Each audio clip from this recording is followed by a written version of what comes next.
this. It is the seventh leading cause of death globally, the major cause of disability and dependence among people over the age of 55. And there are 55 million people today suffering with this. What am I talking about? Dementia.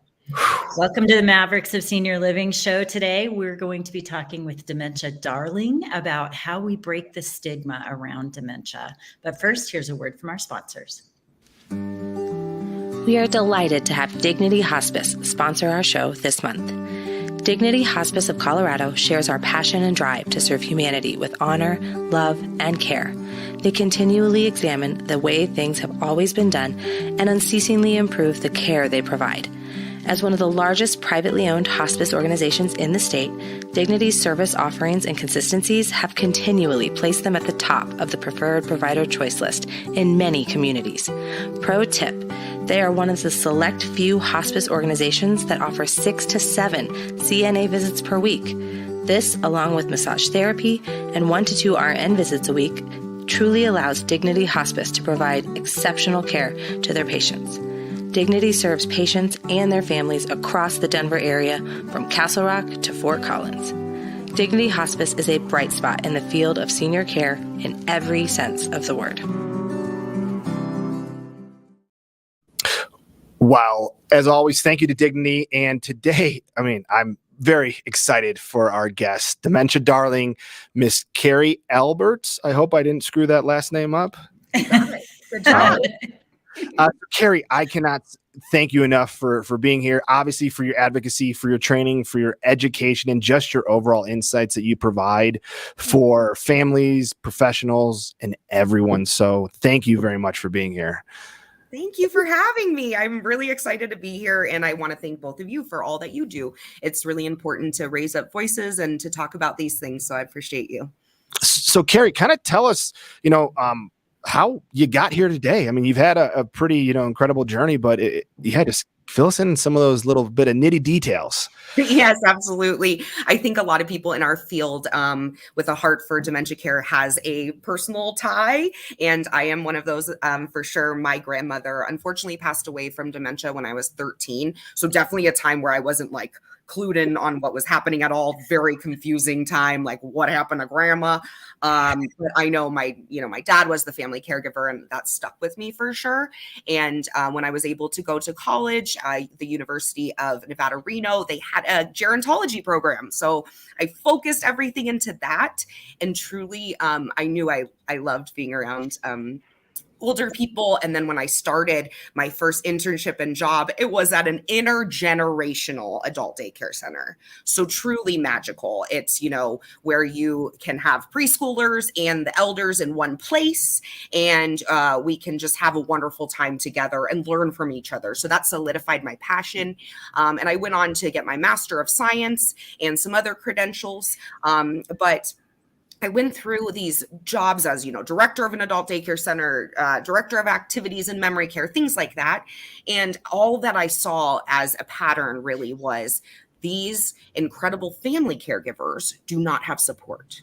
I know professionals don't either, but I was finding that I was the first person to hug a family caregiver and say, "This sucks.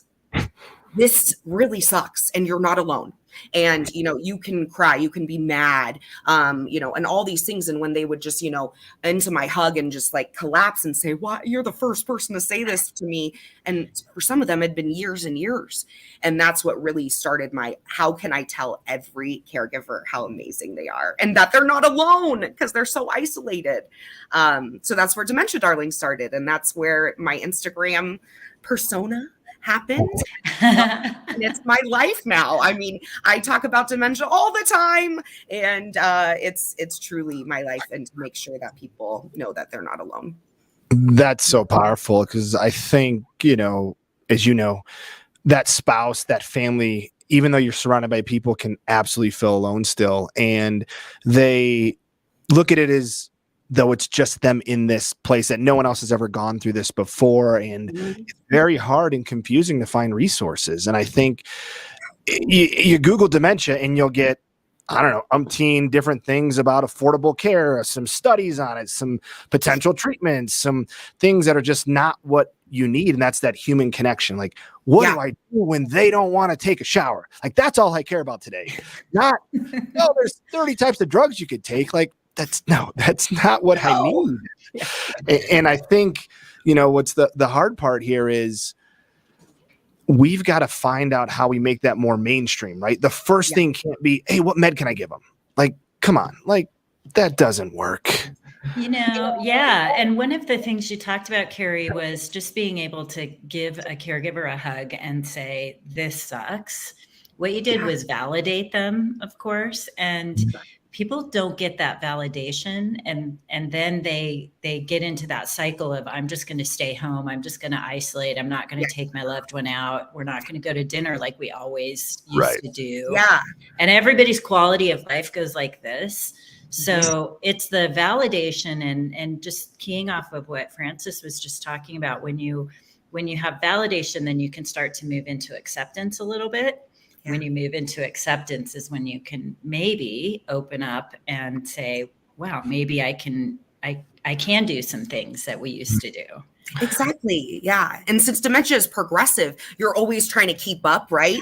And so you don't know how, because it's so unpredictable. They're like, it's not even worth going out and risking something to happen. And it's like, it is, though, with the quality of life, it's worth trying and adapting. And the education piece comes in where, they might look silly in certain aspects, but that's on the community. We all need to educate ourselves that this is not out of the norm and that we are the ones that need to adapt.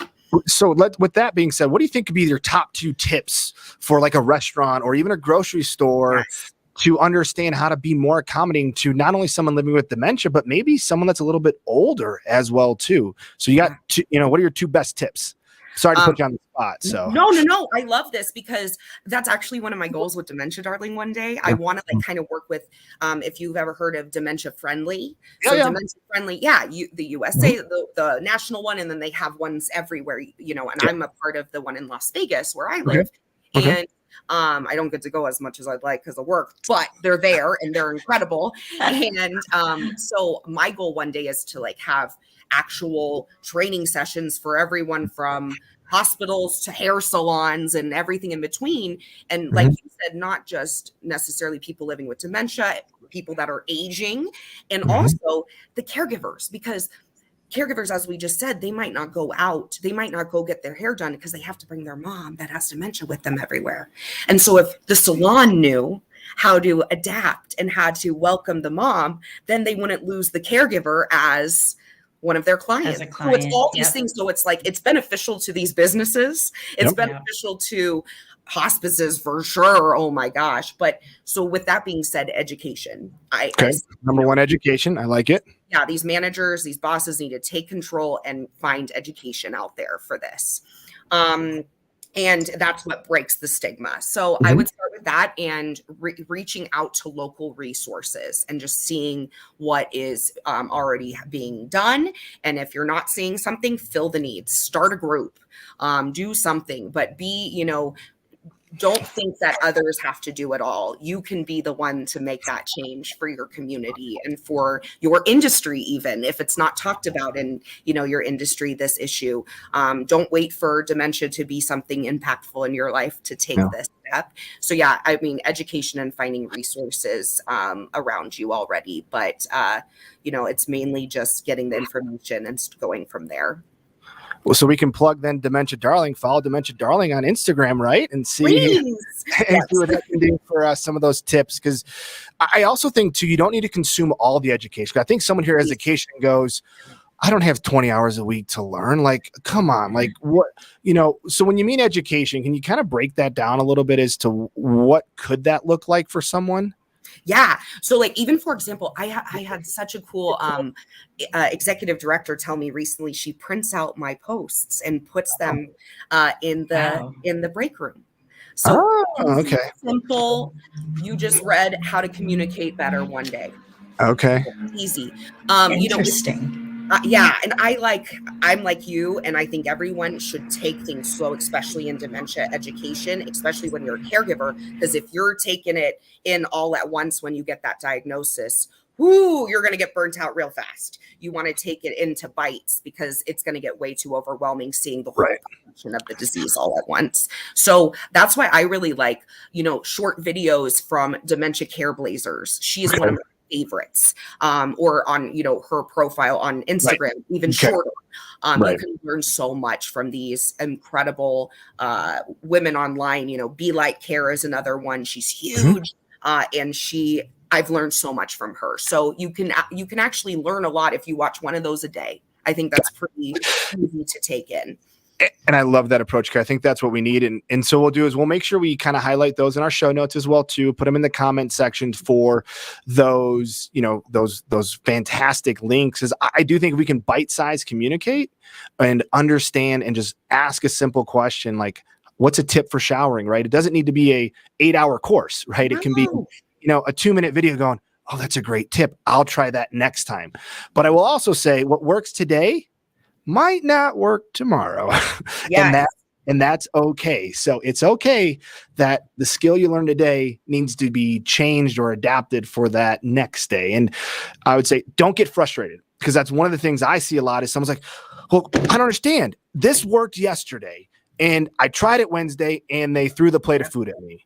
Well, that's okay. First off, it's not your fault. Let's not get angry. Let's be like, what can I do differently today? And I think that's the one thing that I love about dementia is no 2 days are the same. And it makes you push yourself to be better every day, because the better you are, the better you can serve those that need your support.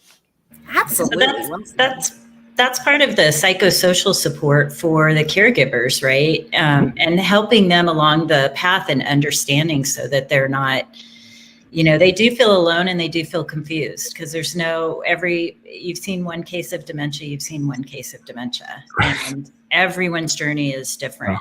Yeah. So it's really, how do we step through that journey together? Would love your thoughts on that, Carrie. Yeah, absolutely. Well, and just like you were saying, it's again, isolating, right? If you maybe see a tip, you try it, but you aren't aware that not all tips work for everyone with dementia. And so you're like, oh, I did it wrong. This isn't going to work for me. And then you give up.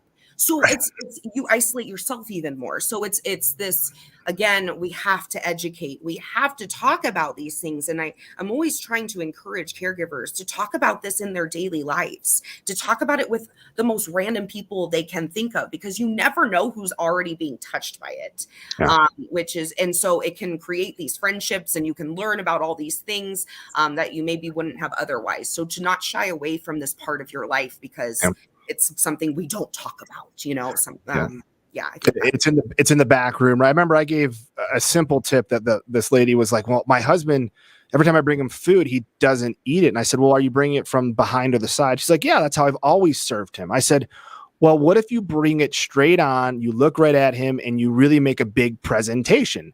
And she's like, I don't know. I said, just try it one time. She comes back a week later and goes, that's all it took. He just didn't know the food was there. And I was like, it's those little things that I think sometimes we often expect this education, right, to be overwhelming and this big. And I think that's where people don't want to start. It's like, no, it's a 30-second tip could change your day. And that's all it takes to put you in a better state of mind, to put your loved one or your best friend or whoever it is that you're providing support for. And again, if we start small, you don't understand the impact that can have. I mean, I always say is, fear and anxiety on the other side of that hill is happiness and joy, right? If we can just overcome that little bit of fear, that little bit of anxiety, great things are going to happen. And I think that's where we are with dementia, right? It's time for us to say, look, it's not in the back of the building. It's not someone else's problem. It's a community problem that we just have to acknowledge. It's okay to have this diagnosis, and it doesn't mean the end, right? It's not who this person is. It's a small, small blip in the radar of this person's journey. And, that's what we've got to remember. They're still who they are. They're just a little bit different, and different's okay, right? Yes. This is a person living with dementia. And yes, there's so much more to them, and that's why, you know, person-centered care is so important. That's why we love Tifa Snow, of course, and things, you know, these wonderful trainings. But that's why, you know, it's a ever evolving education for these professional caregivers and family caregivers. We always have to be learning and building on that, not just doing one training and calling it quits. It needs to be all the time, and it doesn't need to be, like you said, really intense. It can be those quick tips and tricks, because that's what you need. That's where I learned the most, was on the floor, building my toolkit with all these little things I know that are quick tricks that save me so much, and I can just tell others, and they're like, oh my gosh, like there's this depends trick that people literally like, what? They're mind blown every time I talk about it. And it's like little things. I wish I had known about that one too. You talk about the threading, the threading for the pants, and it's mind blowing for people. Why did we share this information? It's the coolest thing ever. I remember when I was first doing hands-on care and I learned that tip, I was like, this would have saved me so many hours of and frustration for the person that is experiencing this. I learned that tip and I will never go back. It is the coolest thing in the entire world, and it is so much faster. And the cool part is when you put the briefs on and the clothes, you can pull them up together. They never even know. Never even done know. And done. My most viewed video. Yeah, I can imagine, because that is the coolest tip. I mean, that was when I learned that, like 2013. I was like, where was this 3 years? Like, it was just like, oh my gosh. So I love it. You know, on the quick bites of education, I'm going to let my 80s show here. I call that just-in-time education. You need it on demand, and you need what you need when you need it. Not to have to sift through a lot of things. And, you know, AI is going to change a lot of that as we go forward. And I think that there are some tools out there that are already really helpful in this realm, especially the content that you're putting out there on Instagram and the content that Tifa Snow puts out there. And hopefully some of the things that we're doing are educational for people and inspiring. This is our Bright Spot series, and you're obviously a bright spot, Dementia Darling. And I want to ask you, how did you come up with the name Dementia Darling? Oh, I have no cool story for that. I was an activity director somewhere, and it just came to me, and I went to the woman at the front desk and I said, "Is this a cute name?" I keep saying it over and over. I'm like, Dementia Darling, and she's like, "Yes, do something with it." And the next week I started my Instagram. I love it. I don't know. I love it.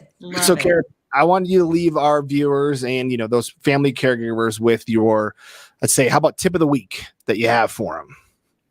Oh my goodness. You know what? A thing that I've been really focusing on lately is focusing on the timeline they're in. So someone in mid to late stages might be in a different timeline than you are, and not in our reality, right? So if someone is calling you their mom, don't be upset, because that means you're still someone they see as someone that they can confide in and that they love. So you might be their daughter, but they're in a timeline where they're 16 and they don't have a daughter.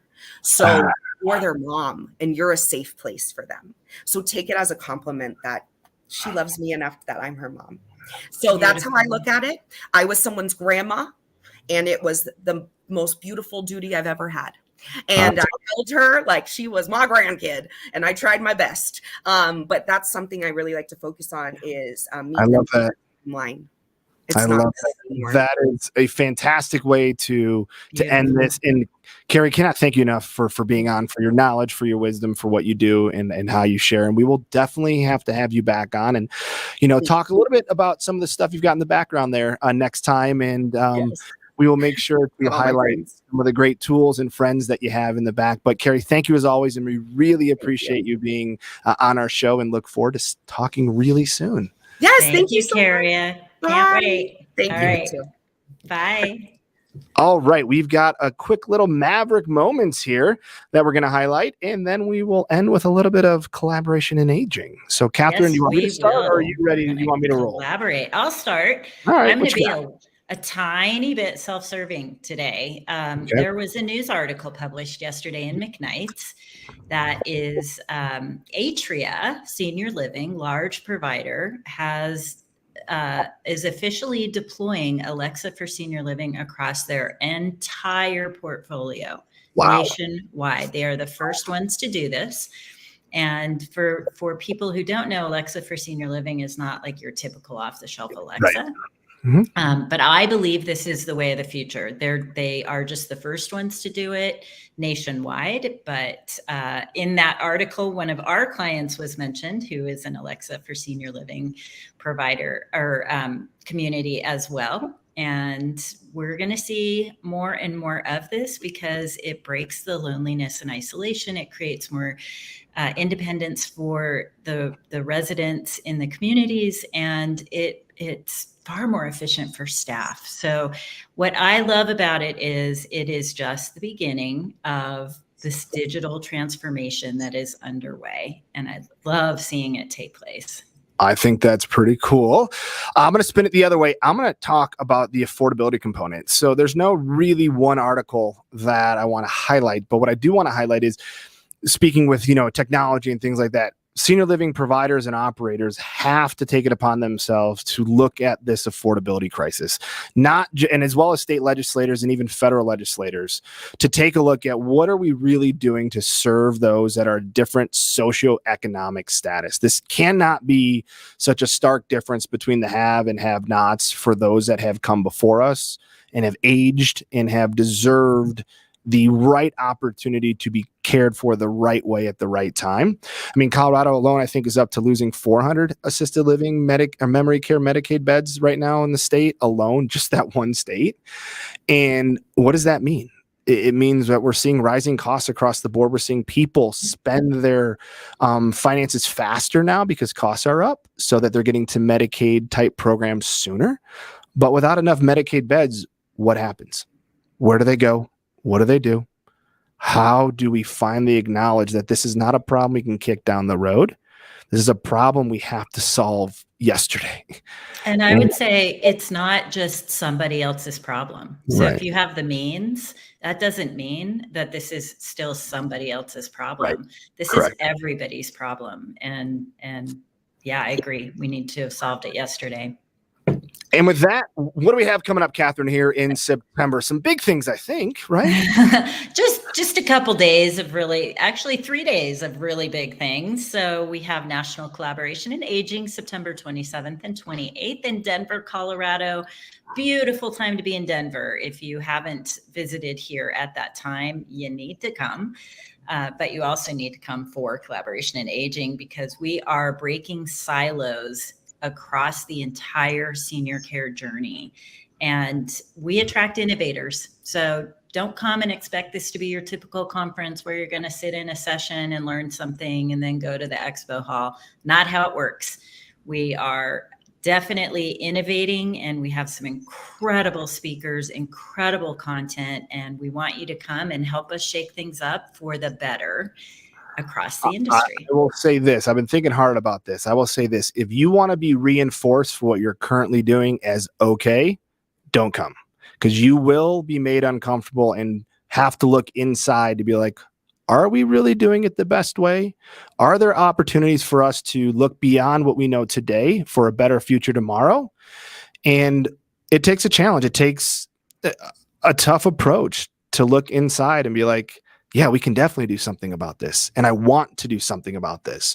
So we want people there that are open-minded, that want to have this intimate connection, because yes, even though we're going to have a great large number of people attend, it's still going to be intimate. You're still going to have personal connections made, and you're really going to walk away with a new, fresh mindset as to how we can truly collaborate, break those silos, and improve the future of aging.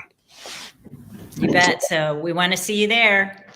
Francis, what a great show today. And unbelievable. Dementia Darling. Carrie is incredible. And I'm just thrilled with the show that we had today. And I hope everyone who is listening was too. So join us next week for more of Mavericks of Senior Living. And check out the show notes for all those tips and tricks that Carrie mentioned, as well as those other Instagram and YouTubers to follow for your quick little bites of education. And until then, go out, make a difference, and pay it forward.